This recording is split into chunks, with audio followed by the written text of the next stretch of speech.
Signs of Southland, we have a new recording provider, and we also have a hellaciously funny European final that we all just saw. Mr. Grant, do you want to tell me about the plight of the English national soccer team? Well, see, I'm not the most educated on the world of soccer, but a wise man, aka the general consensus on Twitter, tells me that they are some cross of Atlanta and Georgia sporting luck. So I choose to believe the latter, and in which case the end was hilarious. And as a uh, what third generation Italian American, just double win for me, I guess. Podcasting is a visual medium, so you can definitely see Jake contain himself or contain the hand wringing right now. Speaking is an active form, It's but it's a full body experience. of Full course, body experience. of course. I will say I do remember watching the last time Italy won the World Cup. So not a complete noob in watching that, but I did just think it was annoying that everybody was saying it was coming home because that's pretty cocky, man. I I mean, don't like, it's a you can't bit, count right? The Jake. whole thing is a Yeah, bit. The whole thing is a bit. It's just like it's the same thing as as Athens saying every year is their year. It's the exact same thing, and it just so happens that it second and 26 decided to happen again. the there's a 28-3 joke buried in there somewhere, but I'll spare everyone Absolutely. that. But yeah, no, it's really one of those days. I found myself watching the MLB draft, even though I mean we've talked about recruiting. I'm generally ambivalent to that. I feel kind of similar about most drafts. Um, it's a Sunday. Baseball got rained out. All the rest of the stuff. You're a USA guy. That doesn't start till 9. NBA finals not till 8. The NBA It was finals just pretty. off 20 minutes ago. Yeah, I said It's NBA finals 8:15. didn't start till 8. I had to kill some time in the middle of the day, is what I'm saying, and that's life without college sports too.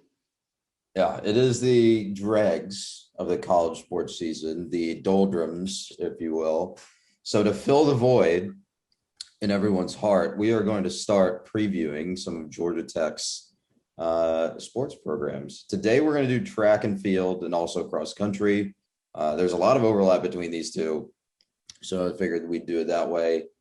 We have a schedule set up for the next couple of weeks until football season. I think we're going in the reverse order of how these sports finished chronologically, just so that we time up with football at the very end. But yeah, what do you want to start with? Do you want to start with track? Do you want to start with field, or do you want to start with cross country?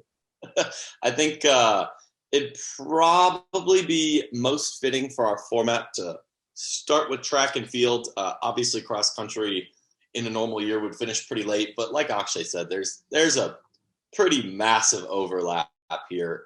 So we're double dipping on this. A lot of the names, the coaching staffs, stuff like that, kind of stay the same between the two.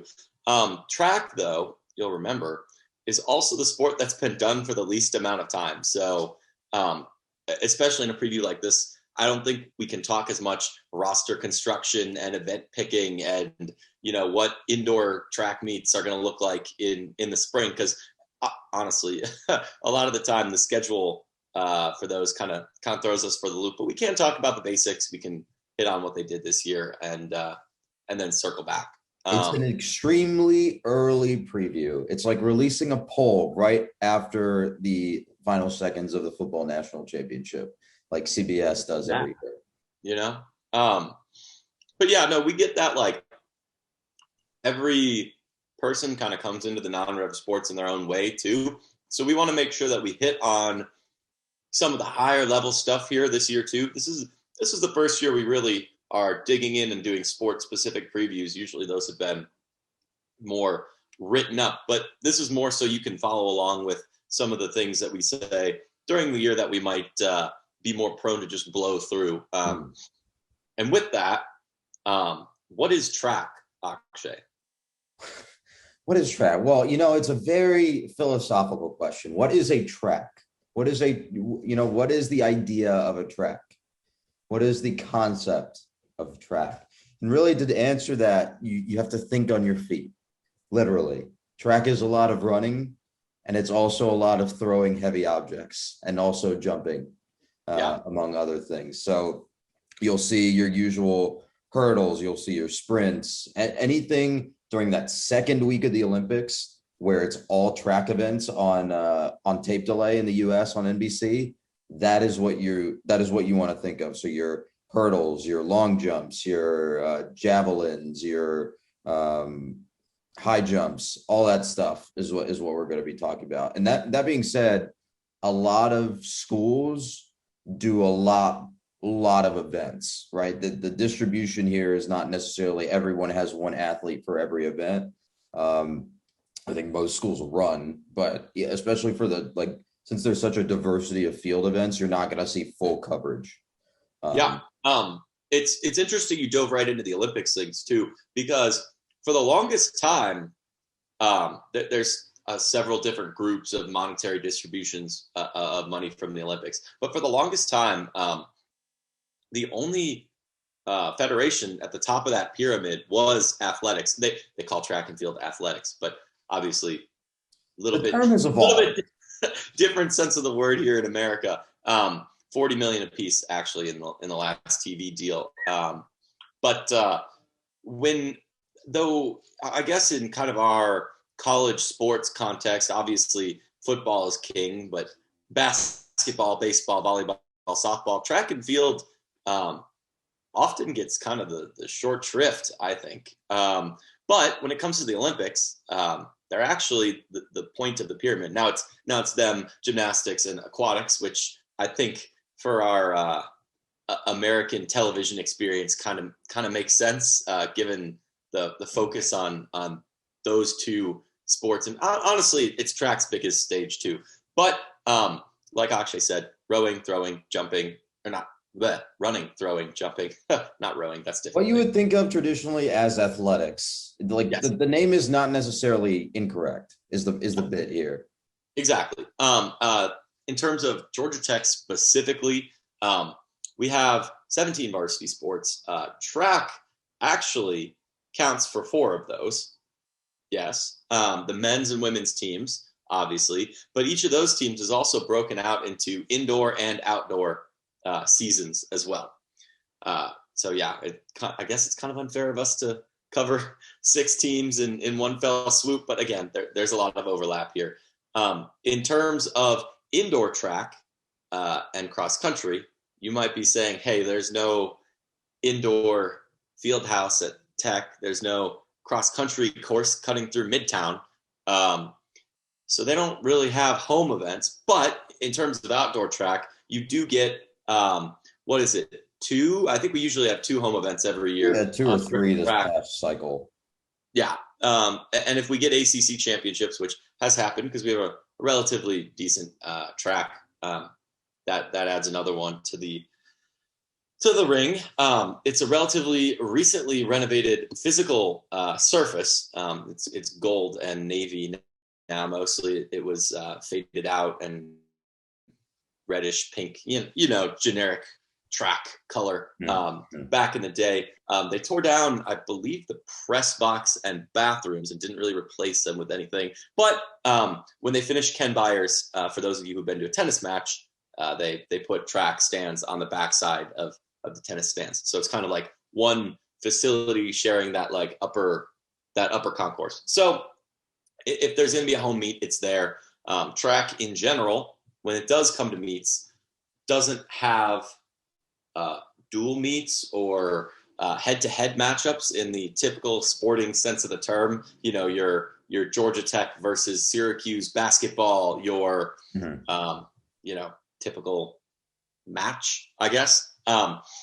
Which also means that they kind of have the most unique competitive profile, I think, in terms of all the sports we cover. Yes, golf, not a lot of dual matches there or anything like that. But in track, you also get a lot of amateurs and other non-affiliated runners that can be entered into meets. So you'll see, D1, but some D2, D3 schools, the Atlanta track clubs, and other runners sometimes make their way into the meets. Tech won't really always send the whole team to a meet, which does make it a little bit tough to judge apples to apples how they're doing as the season rolls on relative to, I guess, their peers. If you're not running out your full team every week, it's a little bit tough to see how they're doing. But I think that's the gist of like the structural aspect of tech track. Yeah. Did I miss anything?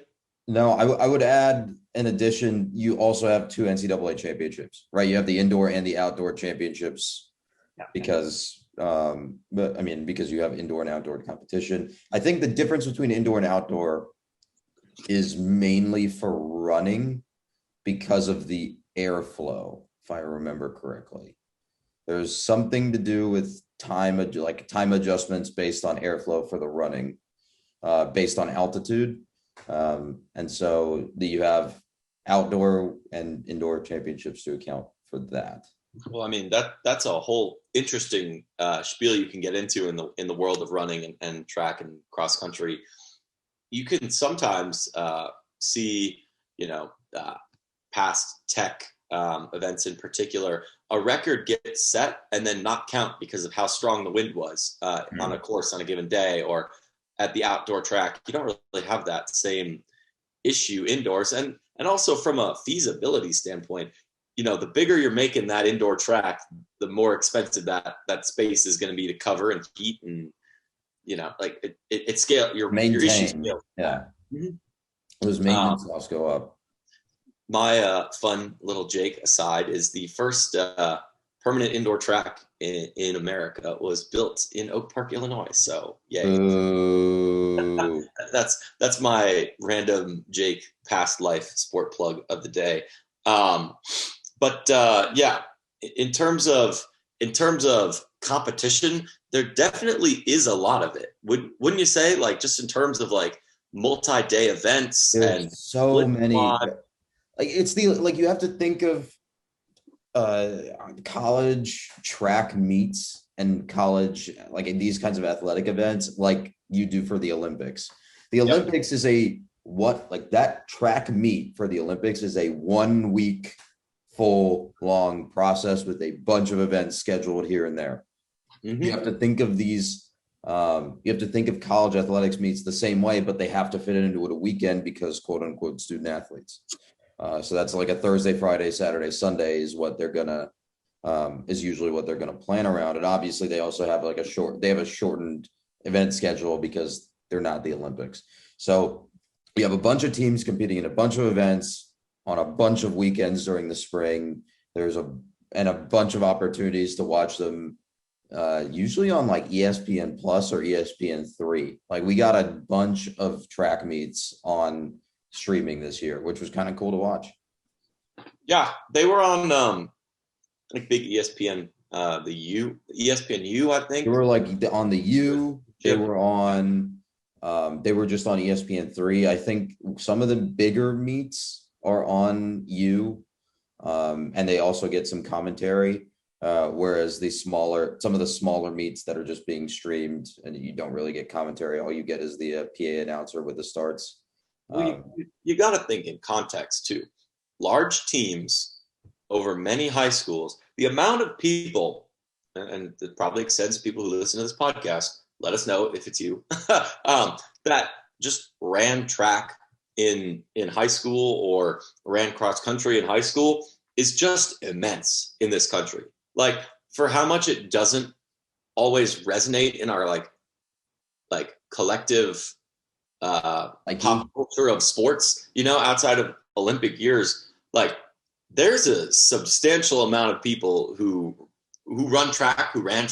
I mean, obviously 5K, 10K marathon is something people continue to do into adulthood. But if you look at the viewership numbers when it comes to the outdoor track meets in particular at the end of the year, you're drawing 6, sometimes 7, and decently into 7 figures in terms of the eyeballs you're getting. So definitely nothing to slouch at. In terms of like what we've seen from Tech, we'll dive more into postseason stuff in the cross country because we've seen a little bit more sustained team success there. But Georgia Tech, for all the, I guess, lack of vigor or lack of notoriety that I think track deserves more of, like we've had quite a few All-Americans and successful finishes in the last 5-10 years. And that's coaching, that's recruiting, but it's I don't know. It's tough to go up against the juggernauts, and it's something we've always had a struggle with. But we've seen players, athletes put it all together on the flats too. Yeah, I mean, if you want to talk about the men specifically, they've had a bunch of individual success recently. I think the big name on that list is Andrew Kent, and his event performances so far, especially in the last 2 years. The team as a collective, I think they're on the rise. I think they've got a bunch of younger kids that are rotating in, adding some of that depth. But it for the men, the goal, or not the goal, but at least the reality has been a lot more individual stars, individual success, and while the team grows. Yeah, and that's the thing too, is it seems like there's someone from every recruiting class or every other recruiting class that bubbles up to be this transcendent talent. NCAA invites, showing success down the stretch.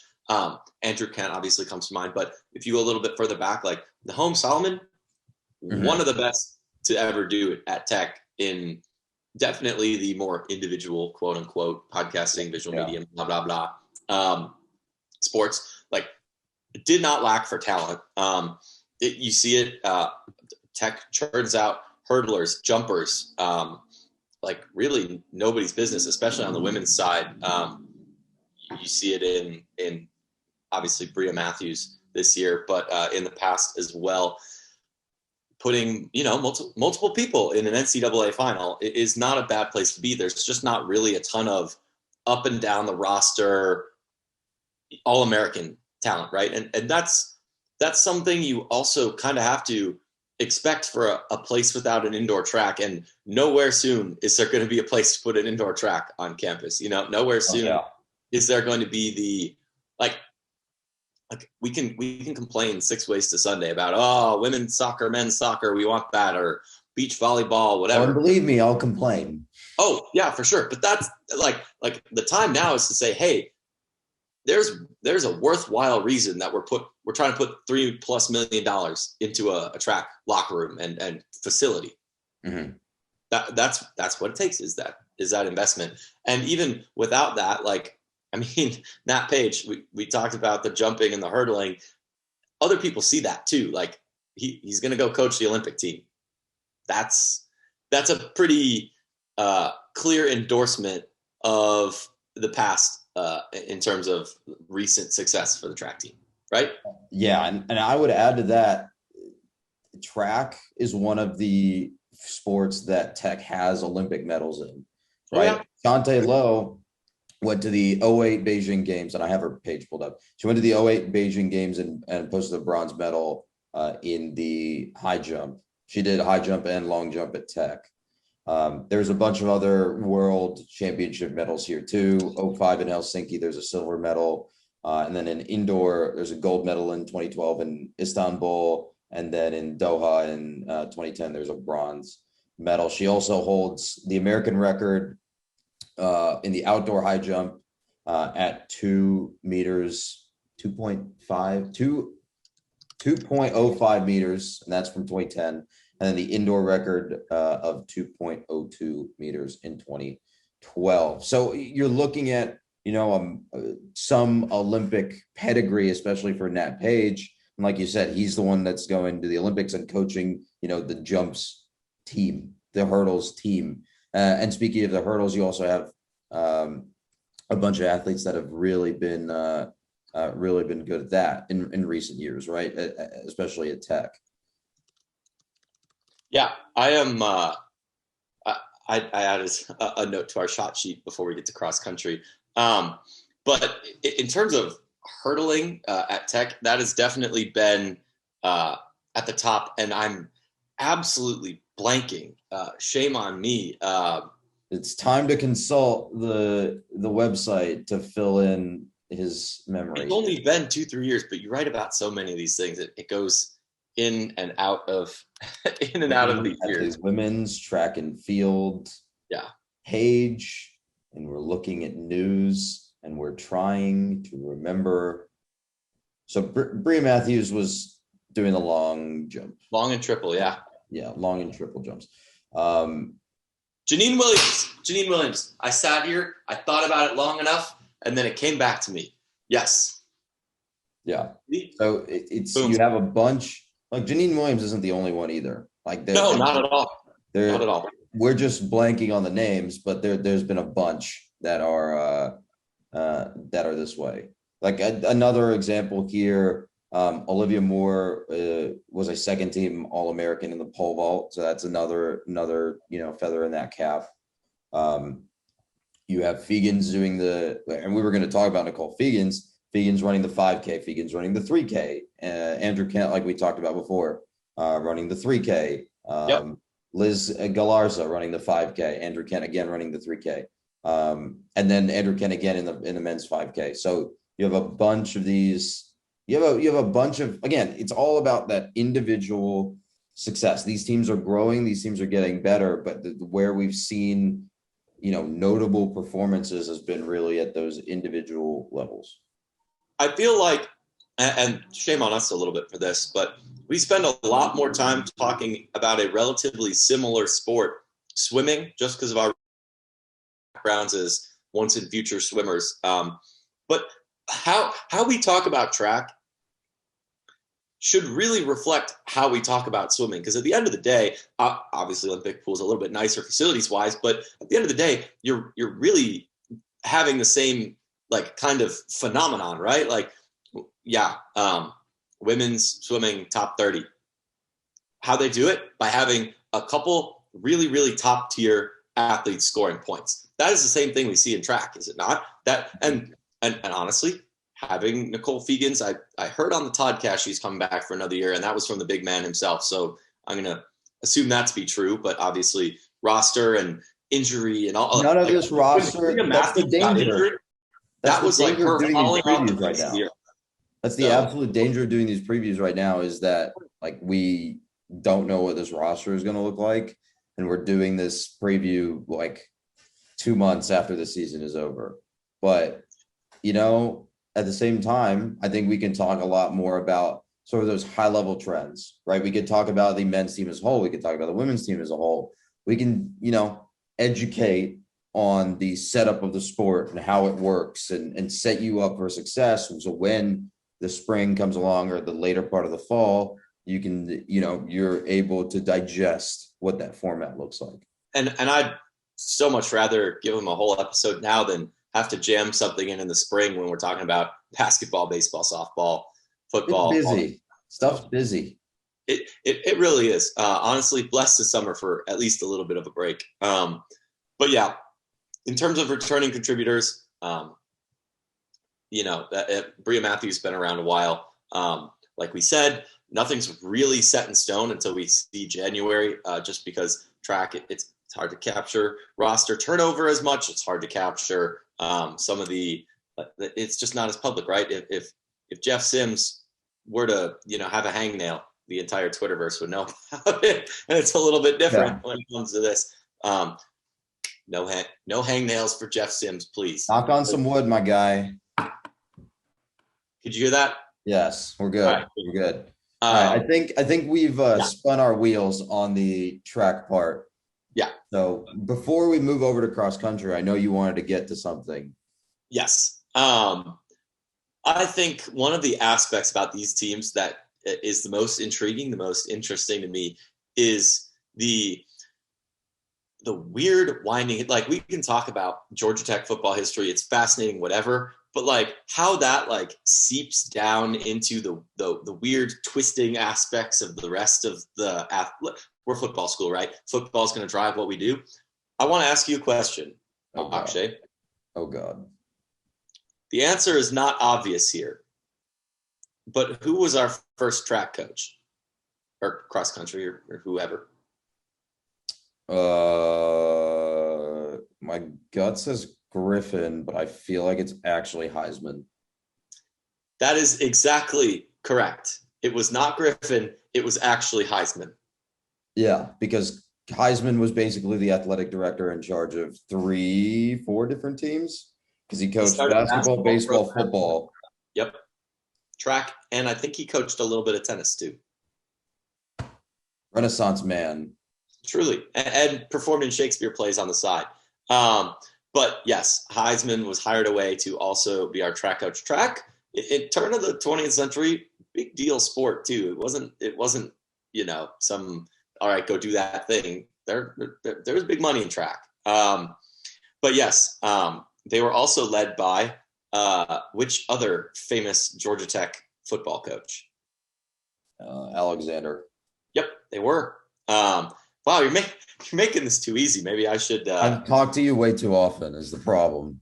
For sure. But since 1932, when Georgia Tech joined the Southeastern Conference, including George Griffin, how many head track and field head coaches have there been at Georgia Tech?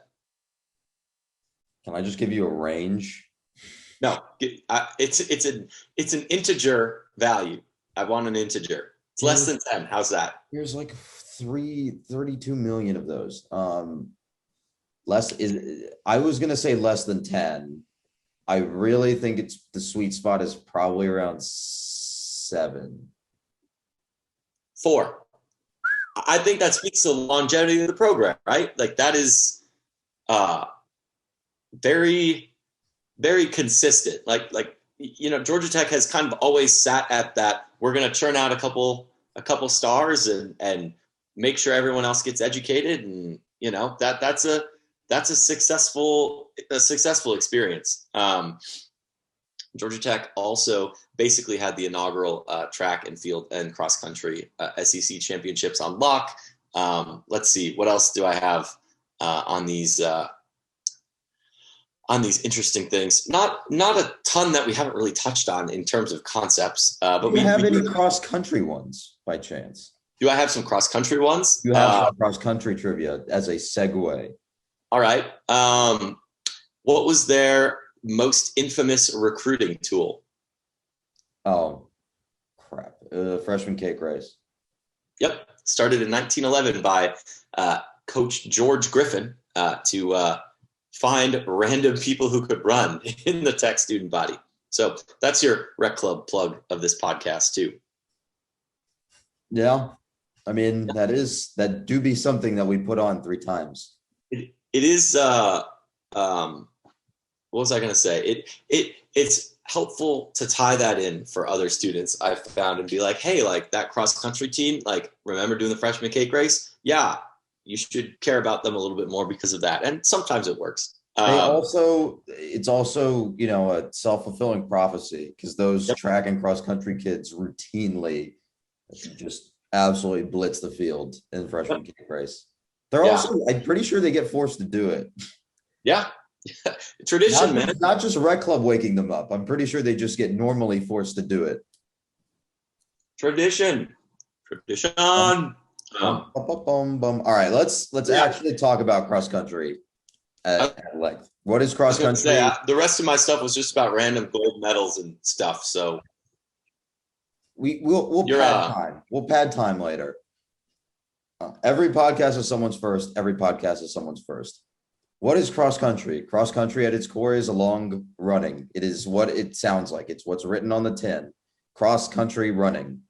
You run long distances across a, differently graded and differently constructed route, and first person past the post wins.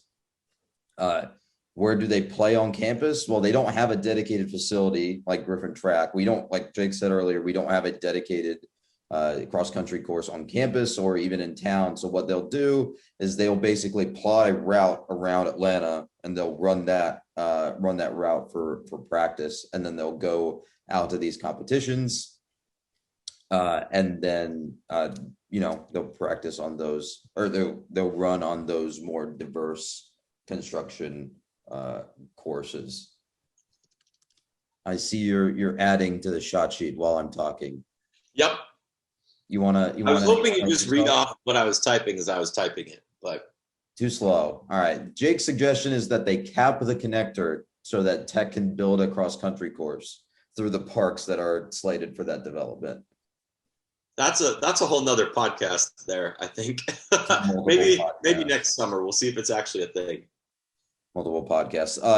The competition structure is similar. I mean, you obviously don't have indoor cross country, I'm pretty sure. Well, there's really only one event too for each gender. Yeah. So it's just cross country. I think it's just at different lengths, right? Yeah. So you have multiple lengths. You obviously split across gender. It's also still split squad, if I'm pretty sure. But you only have the one championship. You don't have outdoor versus indoor. You just have the one set of championships. Walk me through some of the recent performances in terms of cross country. How are we doing? How are we looking? What are you going to cross country meets or watching those to expect? Well, one, I wish I could watch cross country meets, but sadly, unlike track, there has not been a real explosion in terms of filming them, putting them up to air, etc. So I've never actually seen our cross country team compete.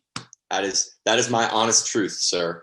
But in terms of recent history, it's actually been, for the women, arguably if not their best stretch, but one of the top two or three. The two of them, in terms of both teams, have kind of sat historically in like 5-10 year frame, 10th, 14th, 8th, that kind of range of the ACC. Once you get past the top 5, it's kind of been a lot of just kind of not also rans, but not particularly, I guess, competitive in terms of championships. However, this past season, the women were not really a stone's throw because NC State kind of locks down cross-country competition in the ACC. That should be a theme. NC State, better than you'd think at most random sports, but just cannot break through in most of the ones that matter. Georgia Tech, of course, not only did they have quite a bit of success at ACCs, they also got 20th at NCAAs in the spring. Nicole Fegans got 12th. She was our highest finisher by a decent margin, but not terribly so. So yeah, top 20, best finish, I believe since 2001, but I did not write that down because I'm an idiot. It is 2001. It is 2001 because I pulled up the article on ramblingrec.com right as you were talking about it. 26th place was 2001. It also complements 2019, in which we were also a top 30 team, which was the previous. Georgia Tech hasn't done this since 2001 kind of season. So they took that in 2019, and then they topped it with the 2020. I get the championship happened in 2021, but it's the 2020 season. So that is a program that saw steady development, recruited pretty darn well. Georgia Tech, if you couldn't tell, has, outside of hurdles and jumps, probably seen its best success. Andrew Kent, Fegans, Galarza in these distance events. So great for them. Having Fegans presumably back another year helps that. But the problem is the core is aging on that team. Mm-hmm. So it's time to either retool or rebuild. And how that translates in terms of how fresh people are coming out of school, what rankings and stuff look like for recruits, I honestly, cross my heart, couldn't really tell you. I wish I could, but it's not even developed as like tennis or swimming kind of thing, let alone obviously football, baseball, basketball. Yeah, and to just talk about the men a little bit, there's not much in the way of news that I can really pick names out of. That's not to say that they weren't good, but it's just the meets were all last fall for cross country, more or less. And then the championships were in the spring. So you have this weird dichotomy, Yeah, the men how the were season worked out in 2020. yeah. So, Just to talk about some of these top five finishes out of the meets that I can see here on the men's side. At Florida's Invitational, James Craggan placed sixth. The team placed second. Andrew Kent placed second at the FSU Invitational. The team placed second, and Kent placed 15th in the UAB Invitational, and the team placed fifth. I see you waving your arms. I was trying to like emphasize the point. Florida was probably our best, if not all around performance, definitely for the men, getting second in an SEC, ACC type field. Not bad, and that was probably, in my humble opinion, their performance highlight of the year. Quite frankly, I thought that would translate a little bit better to ACCs, but the northern schools kind of impressed me just a little bit more than I would expect. But I think we can say we see growth there, right? Mm-hmm. I mean, you see it's three top five finishes, and the finishers. I mean, you have, just looking at the results here, most of them are within the top 20 for the first two meets, and then you get a little bit lower in the UAB meet. I think that also includes a bunch more teams. Actually, I think the UAB and Florida State one had equivalent teams.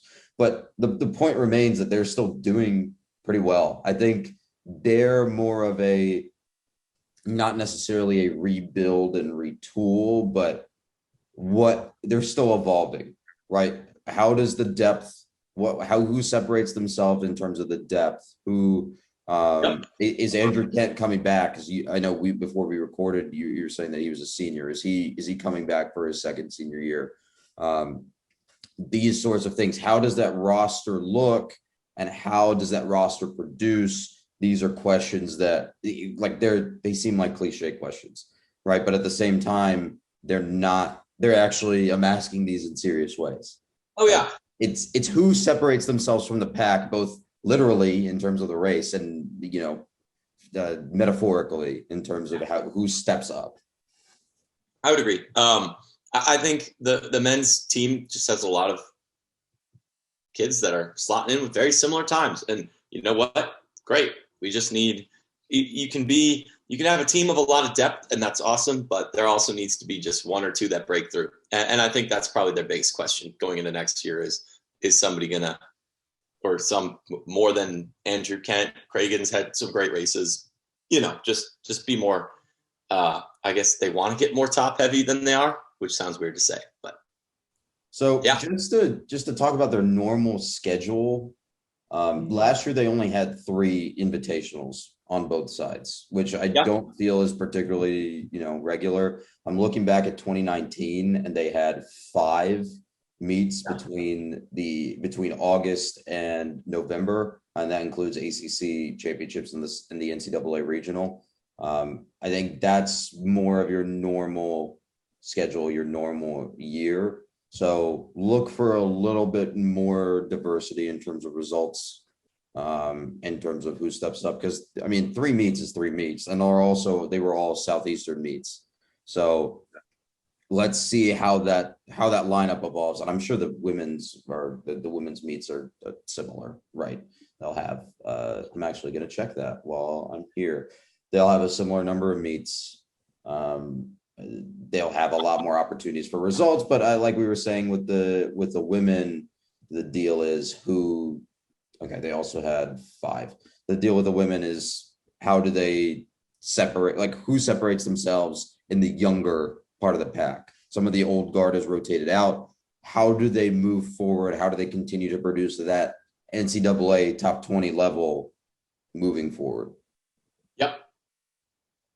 Cool. I think we kind of hit the pretty broad points here, and I don't know if there's anything out there that people want to hear us touch and circle back more on. We're also happy to do that too. I want to put that out there. Yeah, I don't know. These are definitely 2 sports that we are still learning about for the most part. I think We're trying to. It's just because you can't watch these on TV. It's hard to watch to get these on TV, so it's hard to get. And also it's a lower tier sport in terms of college sports, in terms of media access, but we want to give it the attention that it's due. Yep, I'd agree. Cool. First time on Zoom, Jake. What do you think? I love to see your shining face. We still talked over each other a little bit, but I don't know. Zoom is more solid than Uber conference just because I don't have to listen to that freaking dial tone. I'm on hold. Oh yeah, that one. Okay, we got 6 minutes until the U.S. play another heart attack of a match. How about you say we call it here? I think that sounds like a plan. Where can they find us? I am at Jake Grant 98 on Twitter, but you can also find me at FTRS blog. I am AK Ishwar on Twitter, and you can find me at FTRS blog alt. Wait, no, I don't think we have an alt, but we absolutely or just go from therumbleseat.com or at gmail.com. Send us an email, click on our links, leave us a comment. We do want to hear from you if you have comments, and I don't know. Akshay's DMs are open too, so don't do that. Don't do that. That's not an invitation. We'll see y'all next week.